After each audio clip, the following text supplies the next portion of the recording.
Bugünkü iskal oturan mesele bik de şuluk vakitte gerekli, hem şuluk vakitte katlalı bular.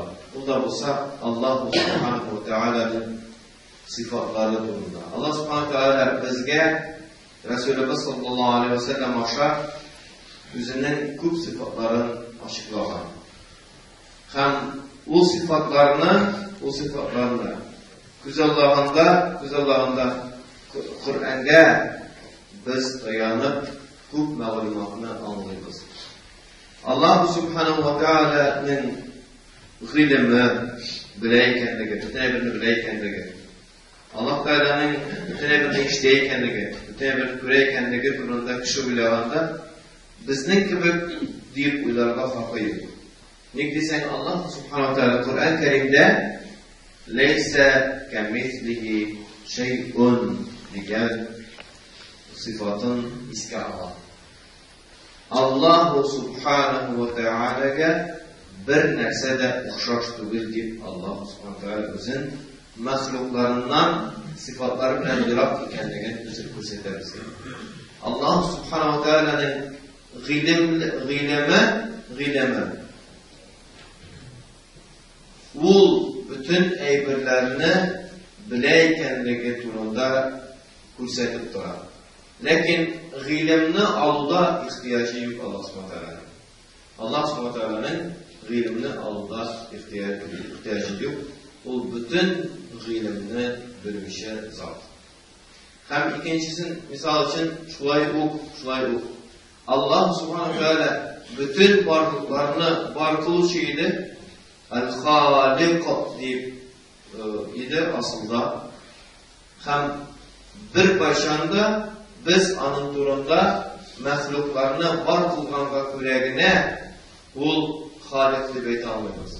Allah Subhanahu Teala bir nerseni de, bir kimni de Halik kılmağın olsa da ul sıfatı anın bilen birge bulgan bulur idi. Bir nerseni varlıkta getirmegen olsa da, bir nerseni Halik kılmağın olsa da Allah Subhanahu Teala bütün eybirini varlıkta getirişi bulgan bulur idi. Hem bütün eybirini var kılgançı da Allah Subhanahu Teala bütün alemini var kıla alatırgan zat ikenligi ma'lum. Şuna göre biz Allah Subhanahu Teala'nın şunday sıfatların anlarga tiyişmiz. Allah Teala bütün eybirini bile g'ilim alıda ihtiyacı yok. Allah Subhanahu Teala bütün eybirini işite, lakin işitir için birer ama a'za gerekmiyor. Allah Subhanahu Teala bütün eybirini görer, lakin ana görür için birer tane a'za gerekmiyor. Allah Teala'nın şi'i yok şu kadar güçlü, büyük zattır Allah Subhanahu Teala. Hem ulgına gıybedet kılırga layıklı zat. Ulgına. Mınsın koyan şulay biliriz biz, mınsın şulay annem biliriz. Nerse değil, biz biz o surelerini okuyuz. Kul e'udhu bi rabbin nas, melikin nas, ilahin nas. Nerse? Eyt min kişilerinin Rabbisine sığınan, melikin nas, kişilerinin parçasına sığınan, ilahin nas, kişilerinin ilahasına sığınan. Yani Allah Subhanahu Teala bir üzerine gıybedet kılırga layıklı zat. Bir kimde mina gıybedet kılırız deyip eyta almayın.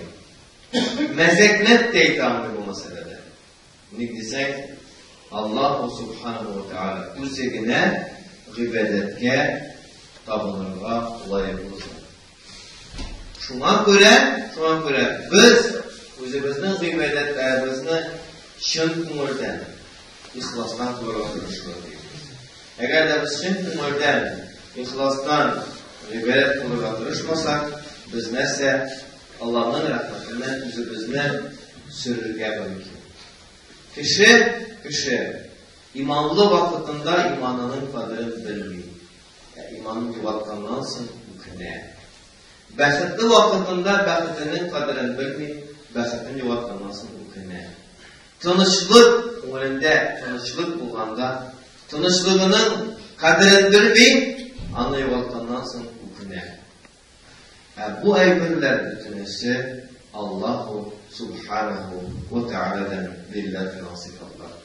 Birersine Allah Teala iman bilmese, ben iman fikri almaz. Birersine Allah Subhanahu Teala tanışlık bilmese, ben de tanışlık tapa almaz. Eğer de birersine Allah Subhanahu Teala bəxit bilmese, ben bir bəxitli bulamaz. Ne segenet dilese de, ne segenetlese de Allah Teala bilmişken olaylarına tabi bulmaz. Ul silkinip yedir, ul üzünçe karışır, ul üzün min akıllı dip sanar. Bütün akılın üzün bileğen eybirlerine salır, lakin asılda bu eybirlerine, bilgilerle bu eybirlerine Allah subhanahu üzerine bile var. Şu an bile biz kadrini bileyim. Teşekkür imanlı kiliştuğu asabi vakitte.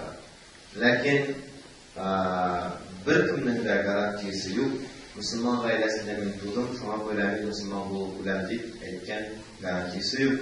Şu an böyle bizge özümüzün imanımızın, ihlaslığımızın, tanışlığımızın kadrini bilip yeşilge nasip eylesin Allahu Subhanahu ve Teala. Хвала Аллаху Господу миров, который создал небеса и землю, то, что между ними, и к нему наше истинное возвращение.